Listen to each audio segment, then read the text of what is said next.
Welcome to What I've Thought About, the show where we take a look at video games I've played and what my personal opinions on them are. Because everyone loves hearing other people's opinions on the internet, right? Bear in mind these are not strictly reviews, so while I'll try to look at them objectively, it's more about my experiences with the game, so I may be biased at times. You've been warned. What happens when you strike gold and are actually able to compete with the leading video game company in the world? You gotta make those sequels, of course. Sonic the Hedgehog for the Sega Genesis, or Mega Drive for you non-American folk, was a commercial success, and it was only natural that Sega's new mascot get a sequel worthy of surpassing the original. But how about we actually take a look at the game?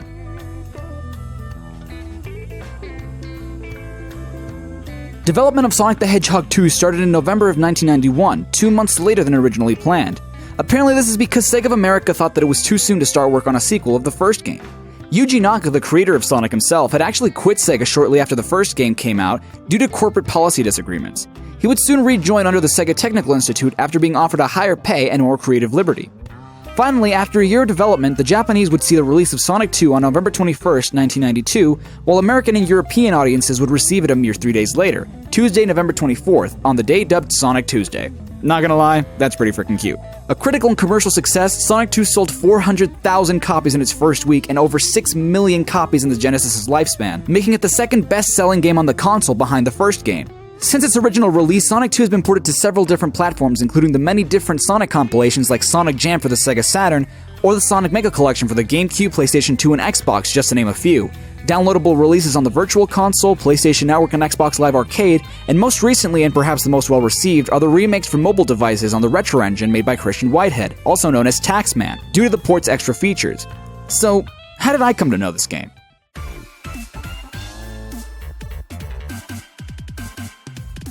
You may be wondering why I'm starting this series with Sonic 2 as opposed to Sonic 1. To be honest, I'm a little OCD when it comes to doing things out of order, so naturally, I'd love to start with Sonic 1. But I want to make my first video in the series the first video game I ever played. This game came out 4 years before I was born, but my parents moved to California in '95 and were able to get a Sega Genesis bundled with Sonic 2, I'm guessing. Hell, I don't even know if we ever owned the original box for the game. My dad says they got it at a GameStop, so I don't know what happened to the box. Anyway, my mom tells stories about how my dad would spend hours playing the game while she was pregnant with me, and she would just sit and watch him play.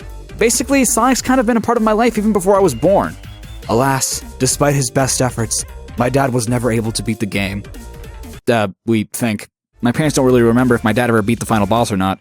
All my mom remembers is calling my dad to dinner.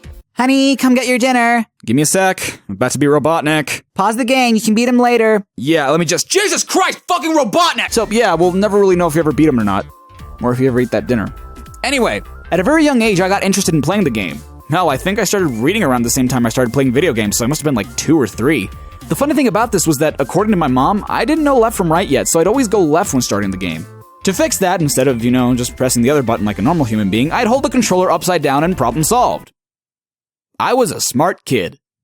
I remember that I'd always get to Hilltop Zone and my game would usually end there. If I got to Mystic Cave, I was doing really well, and if I got to Oil Ocean, I was doing awesome. I never got to see the game past that level, though, until many years later. In fact, before this video, I'd only ever beaten the game legitimately once. I could never beat the final boss. Ever. Despite all that, though, this game was still my favorite game of all time, and it's still pretty high up there. Nowadays, whenever I want to go back to it, I usually play the Mega Collection version. I still have the original Genesis and the original cartridge too, but setting that up is just too much of a hassle. I've played the original iOS port, but not the Taxman remake. The original just feels awkward to me because of the touch controls, so I guess that's not why I'm too keen on checking out the remake. So, what's inside?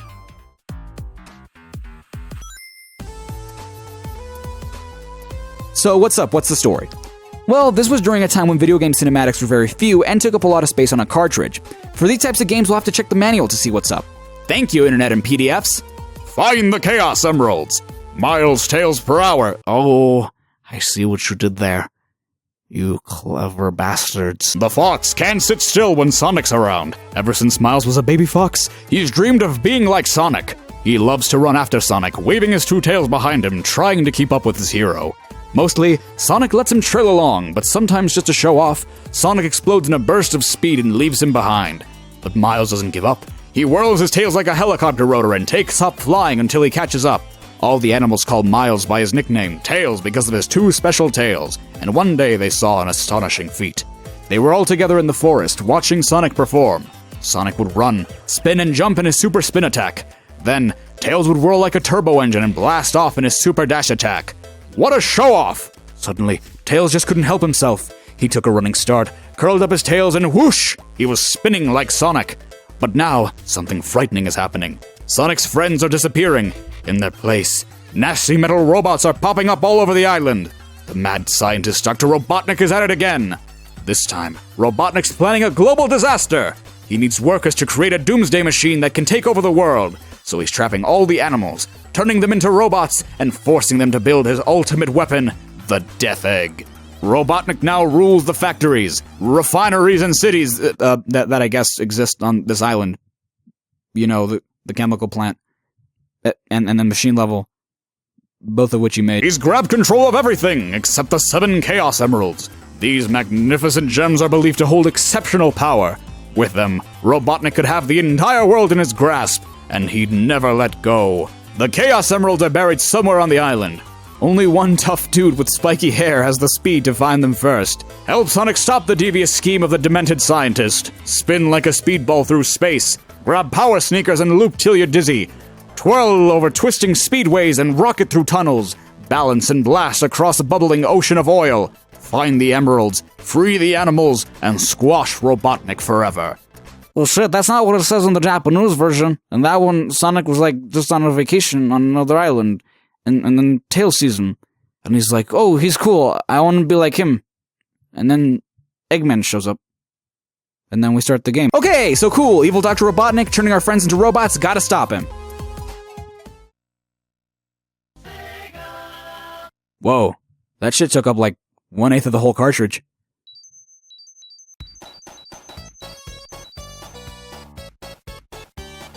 Ah, that classic jingle that always makes me excited to play this. In terms of gameplay, it pretty much stays consistent all throughout. The D-pad makes you move left, right, look up, or crouch. The A button makes you jump, the B button lets you jump, and the C button allows you to jump. Wait. Jumping makes you roll into a ball and lets you be able to destroy the enemies you'll encounter. The game calls it the super spin attack, but everyone else just calls it jumping.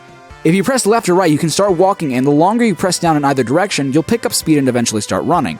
If you press down while running, you can roll into a ball and potentially pick up speed while going down a slope, and it also lets you destroy most of the robots you'll run into while on the ground. If you come to a halt and want to pick up immediate speed again, all you have to do is press down while standing still and hit the jump button. Release the down button to perform the super dash attack, or what we know today as a spin dash. Alright, it's actually not that complicated. Let's get into the game. So we start off in Emerald Hill Zone, also known as not Green Hill Zone. Essentially it's the same thing as the first zone from the first game, and a lot of other Sonic games would repeat this trend. To be honest, I was always more nostalgic for Emerald Hill since I didn't play Sonic 1 that much as a kid. I love this soundtrack. Masato Nakamura did a great job with this. As I was playing through the game, I honestly couldn't help but hum almost every tune. The level is bright, colorful, and awesome. Every so often you'll come across monitors that have different beneficial items, like shields that protect you from taking damage, and you see that blue ball, that's me, or ring boxes that add 10 rings to your ring count. Speaking of rings, that's pretty much your life bar. As long as you have rings, you're safe from damage. Take a hit, you lose all your rings, which you can pick up again if you're fast enough, but they scatter far and eventually disappear. Get hit when you have no rings, and, well...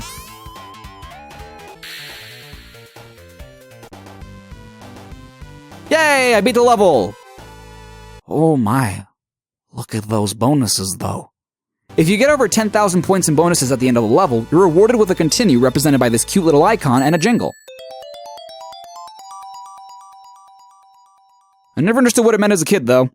Alright, round 2. Motherfucking coconuts! Another item you can pick up are the power sneakers, which make you go even faster than before, also making the music play at a faster tempo for a limited period of time. Mama always said pick up those rings, boy, and whoa. Picking up 100 rings. Ah, son of a bitch! Fucking buzzer! Fine, whatever, I'll explain that later. Ah, Robotnik. We meet again, with this awesome music which is still my favorite boss theme in any video game. Shit! So, how do we beat the slow as hell drill car that I still to this day managed to get stupidly hit by? Well, we just gotta bagow him on the head a few times. What's bagow, you may ask? Bagow. Do that 8 times and whoa. That motherfucker's dead. Every level, called zone in this game, is divided into 2 acts. At the end of the first act, you'll pass by a signpost which ends the level. In the second act, you'll have to fight Robotnik and his mech and free your animal friends from the capsule after beating him. I don't know how they survived long enough though, or even how Robotnik got them in there in the first place. I always liked doing this ever since I was a kid. It always made Sonic and Tails look like they were ready to spin dash into the next zone. Not to mention it looks like Sonic has 2 tails. I call him Snails the Hedgehog. Original character, do not steal. Now we got Chemical Plant, awesome! God, listen to this music, it's so fucking cool! And look at the backgrounds! Where on this island is this? I don't care, I love this place. It's already so different from Emerald Hill, and look how mechanical this place looks, and Jesus! Ah! Dude, I always love going through these tubes. It did nothing but take me to another part of the level, but it's so cool! Okay, this is what I was talking about. Collecting 100 rings grants you an extra life, as per video game logic. Lose all your lives, game over, unless you have continues, which you can use at the game over screen that give you 3 more lives and you start off at the level you lost in. 100 rings aren't the only way to get a 1-up, however. Yet another item you can collect are 1-up monitors that give you extra lives as well, but these are perhaps the most hidden items of the game. They're not that hard to find, but they are more hidden than most items. Oh my god, what the hell is this pink stuff? I'm not gonna stick around to find out. Ah shit! Robotnik! We meet again. Fuck! Robotnik! Oh, bye, Tails. We meet again. Bagow! He's supposed to drop this blue stuff on you, but I'm not gonna let that happen. Aquatic Ruins Zone. Oh geez, look at these colors. This probably has my favorite music in the game. Ironically though, I never looked forward to this level as a kid because I'd always get hit or stuck underwater, which is just so slow. What the hell? Oh, there are a lot of foreground elements that obscure my view, and oddly enough, that's never really been a problem for me. God damn it! Oh boy, we're underwater now. When you're underwater, you have a timer going on. When that timer reaches a certain point, a counter will start, going from 5 to 0. When it reaches 0, you drown. To avoid that, you have to find a patch of bubbles that lets out a big bubble every so often. You know how in Pokemon, when you want to catch one, you hit down and B? It doesn't do anything, but people think it brings luck. I have a similar thing here with the bubbles. I always hit up while standing near one to make a big bubble come out. I'm sure it doesn't work, but I've been doing that ever since I was a teenager. Ah! How can there just be pillars there? Wouldn't they sink? There are pillars that actually shoot arrows when you pass them, and I hate those because shit! Oh god, oh no, the timer, oh geez, oh, okay. Fun fact, I actually have the counter sound as my alarm. See if that shit won't wake you up. Ah! Oh, there you are, Tails. Hadn't seen you in a while. Well, the music started, but where's Robotnik? Oh well. Oh, there he is. That was weird. He's got a big-ass hammer, but that's no match for my Bagow. You're actually not supposed to be able to do this. You're supposed to jump on him, fall in the middle of the pillars, and get back up to the top with the arrows that shoot out when he smacks them and repeat the process like so, but ain't nobody got time for oh shit. Ah, Casino Night Zone. A level theme that would be recurring in the series that I guess started with Spring Yard Zone in the first game, but really got popularized here. Hey look, I'm a pinball. I know I've said it for every level so far, but the music is great. Hey, the fuck? That enemy didn't die when I rolled into him. Whoa, what? Hey, secrets! Double lives! See, what happened here is that I grabbed an extra life in the wall and reached 50,000 points, which gave me another life. Bagow! Oh, cool, slots! Wait, what happens when I get through Robotniks? Oh! No, my rings! You fat fuck! I've never understood how I'm supposed to get all the way up there. Oh well. I'm getting my money back. You son of a bitch. I like the slots. I consider them a fun little minigame because you never know what you're gonna get, and different combinations give you different amounts of rings, with 3 jackpots giving you the maximum amount. I have no idea why, but I always had a problem getting past this part as a kid. It would always bounce me back. Whoa, what? The only other item I hadn't mentioned is the invincibility, which surrounds you with stars and protects you from any kind of damage, except from bottomless pits and getting crushed.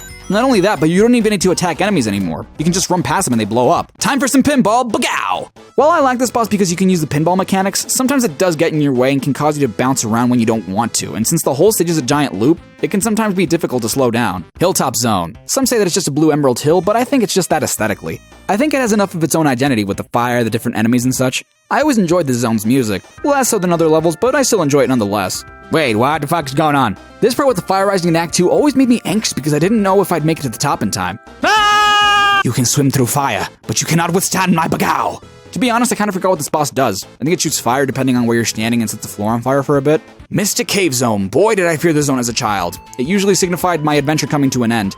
As I've grown though, I actually really like this level now. The purple and green aesthetic mixed with the music makes me enjoy it a lot. I just felt like everything popped out at you in the zone. It was terrifying because you had to be extra careful this time around. A classic Sonic trope was that levels always had multiple paths you could take, and I feel like Mystic Cave is the zone where you most felt it. Fucking fireflies can burn in hell!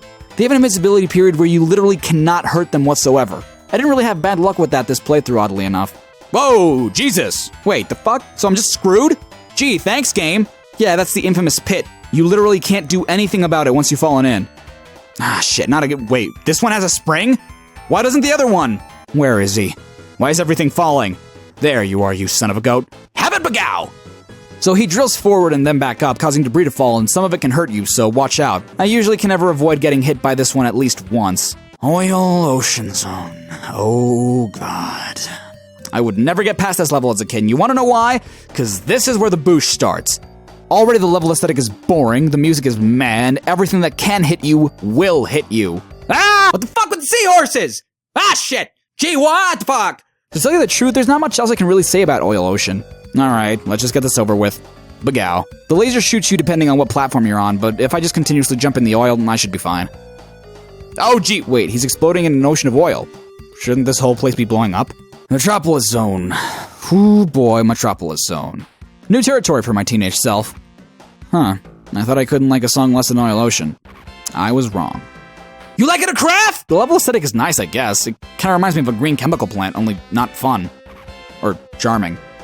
Actually, this is nothing like chemical plant. Motherfucking slicer! Yeah, sadly you'll be saying stuff like that throughout the zone. All the time. If you thought the enemy placement was a bit dickish in Oil Ocean, you, my friend, don't know Metropolis Zone. Ah! Yeah, 95 rings. Fuck you! What the fuck? You know what the funny thing is, though? The more I think about it, Metropolis Zone could actually be fun without the enemies. I don't even think their placement is the problem. They're assholes no matter where you put them. Fucking Asteron! Can we just get this over with? Wait, what? There's no boss? Well, I guess they must have realized how boost this zone was that they didn't even bother. Are you fucking shitting me? Act 3? Craft! Okay, wait, no, this is garbage. It's not enough that slicers are hard enough to get by normally, now they're pulling this piece of work. And I used to be able to get past this no problem in previous playthroughs, and now my trick wasn't working anymore. It's like getting hit by a parked car. There you are, you fuck. But ow! So every time you hit him, he releases another balloon version of himself, which you have to pop in order to get him to lower again. Wait, what are you doing now? What the hell did you expect that to do? Sky Chase Zone, something actually more interesting. The music is good and I'm on a plane. That's pretty much it. Where you go, the tornado follows, except when you spin dash. I guess the only thing I can comment on is poor turtles. I mean, I know we're saving them from the metallic prison, but at least the chicken can gently glide down. When was the last time you saw a turtle fly? Well, that doesn't count. Wing Fortress Zone. Whoop, Tails is going down. Looks like Sonic 2 just became Sonic 1. This level's always made me anxious because of my fear of heights. I mean, ugh. You expect me to go the long way around? Ha! I know a shortcut. Actually, I always thought this was the way I had to go. I didn't know it was a shortcut at first. Oh, geez, why? The fuck? I've been playing this game my whole life. I had no idea this was here until this recording. Where is he? Robotnik? He's behind the laser wall, and now I have to fight the laser. God, this fight is annoying because of the platforms you have to use to reach it. You gotta pray to RNGesus that you don't hit the spikes on the bottom, otherwise you're screwed. Come back here, you bastard. Tails, you're alive! Somehow. Going into space! Death Zone, alright, let's do this. Wait, a boss battle already? But I don't have any rings. What's that? Oh my god. You're not the real Sonic. Bagow! Believe me, Mecha Sonic is annoying as hell. Thankfully the years have allowed me to develop a strategy that makes him pretty easy. Come back here, you round jackass. How are you faster than me? What the fuck? At long last, I'll finish the job my father couldn't finish. Or, maybe he did. We still don't know. Ah! Walks at you, tries to stomp you, shoots his arms, and shoots bombs at you if you get behind him. Beware spike fingers and you should be good. Bagow, bitch! Yeah! Not gonna lie, to this day, that final boss still makes me nervous, because you have to do everything without getting hit once. Good thing it has awesome-ass music, or I'd get sick of it real soon. Too bad about the actual Death Egg theme, though. So after delivering that final bagow, we gotta run because that, for some reason, blows up the Death Egg, and now we're falling to our death. Great. Luckily, Tails is there to save us just in time. Yay! We beat Sonic 2! But hey, the game doesn't end there. There's still some extra stuff I haven't talked about, like the fact that you can play as Tails. It literally adds nothing to the game except now you're Tails, but that's still pretty cool. With the use of the sound test and the options menu, you can actually input some cheat codes that let you go to a level select menu, which is again pretty cool. Don't think I forgot to mention this, but you may have seen me pass by these star posts. These are essentially our checkpoints. If you lose a life, you start from the last star post you touch. That's great because you don't have to start the entire level over, and there's usually one before every boss. However, if you reach one while holding 50 rings or more, you can see floating stars above the star post. Jump in and you can play the special stages. These are really cool with the 3D sprites and the really bumpy music. The point is to collect the set amount of rings the game tells you to collect. There are 3 different set amounts within a special stage, each incrementing the amount of rings you need. Pass all 3 and you get a Chaos Emerald at the end, 1 of 7. If you don't manage to get all the rings before the next requirement, you lose, you get kicked out of the special stage, and you just lost how many rings you entered the special stage with. You move left, right, and can jump. Both Sonic and Tails can collect rings, which is both beneficial and detrimental. Along with rings, there are also bombs you can run into which take away your rings should they hit you. My problem with these special stages is they're incredibly disorienting at times, not only because of the bright colors, but because of the pseudo 3D and some of the turns it makes which don't let you know what's ahead, which often leads you into some bombs or makes you miss some rings. Later special stages get ridiculously hard. Ridiculously hard. The first one, the one I did, is easy. The reason I say that both Sonic and Tails being able to collect rings is beneficial is because there may be times where you, as Sonic, don't collect the required amount of rings on your own, but the rings Tails collects add to your total. It's detrimental because Tails copies your movements with about a second of a delay, so if you just manage to avoid a bomb, don't doubt that Tails will get hit by the bomb you just dodged, which makes you lose rings if you're depending on his help. I've never gotten all 7, and I never plan to. What does unlocking all 7 do? Well, since ain't nobody got time for that, let's use another cheat code. Should you somehow miraculously manage to get all 7 Chaos Emeralds, or if you're using cheats like I am, collecting 50 rings and jumping into the air allows you to go Supersonic, and thus break the game. Your rings deplete over time, 1 per second, and if you run out of rings, you go back to regular Sonic. Imagine having the invincibility power-up and the power sneakers for an even longer period of time. As long as you have rings, don't fall into a bottomless pit or get crushed, you get to keep Supersonic throughout the whole stage. Supersonic decimates bosses. No need to beguile anyone, they beguile themselves. In fact, Death Egg. But how to go Supersonic in Death Egg Zone if there are no rings, you may ask? Well, that's where another cheat comes in. Debug Mode. Debug Mode lets us place any asset from the game in a level within its own means. That means we can place rings in Death Egg Zone and... Oh no, Mecha Sonic. Whatever shall I do? Yeah, bitch, you're not the real Sonic. How are you still faster than me? Yeah, take it. This is for all the shit you've given my family and me for over 20 years. Wait, what? Supersonic has his own ending? That's pretty cool. I wonder if Tails has his own ending too. And here's where I realize that Debug Mode doesn't work with Tails. Well, shit. Guess I'll have to do it the legitimate way. No rings. No fuck! Alright. Oh, cool. Sonic's fling the tornado. And crotch shot. Well, there's also a 2-player mode that I didn't record because, well, why would anyone really play it? It was really innovative at the time because not many games had simultaneous 2-player mode. This mode allows you to control either Sonic or Tails and race through one of 4 levels, 3 zones from the game, and a special stage. The screen is split horizontally into 2, which just looks awful. It's a race to the finish, but with different rules than you'd expect. There's a new item called teleportation, which switches the position of the players. The items are randomized unless you have teleportation activated. If one player reaches the end first, the other player has a minute to reach the end. What's the point, you may wonder? At the end, you're judged on 5 different categories. If you win 3, the race is yours. So you could have beaten your opponent by a full minute, but if they got more rings than you, used more items, and got a higher score, sorry, but your time means nothing. The special stage race isn't really a race at all. Its whole purpose is to see who can get more rings than the other. Jumping puts you in front of your opponent, so you'll be jumping a lot.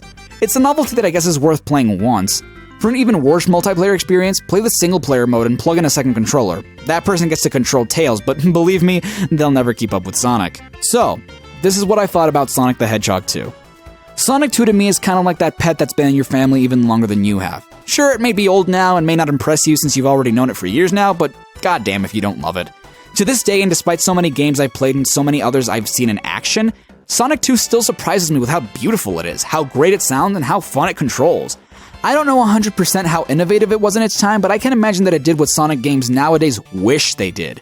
Take what the original did right, expand upon it, and experiment bit by bit instead of giving us something completely new. I think that even despite my fond childhood memories making me a tad biased, I would still really love this game even if it came out today. That's just how good I think it is. Hey guys, Chari5 here. Thanks so much for watching what I've thought about Sonic 2. I'd love to know what you guys thought about this game, and hey, while you're at it, why not suggest something else for me to look at? Maybe I'll get to it soon. It'd be really cool if you guys could check out some of my other videos if you got the time. Remember, just because you like it doesn't mean it's necessarily good, and just because you hate it doesn't mean it's necessarily bad. Until next time, stay safe and stay awesome. This is Chari5, signing off.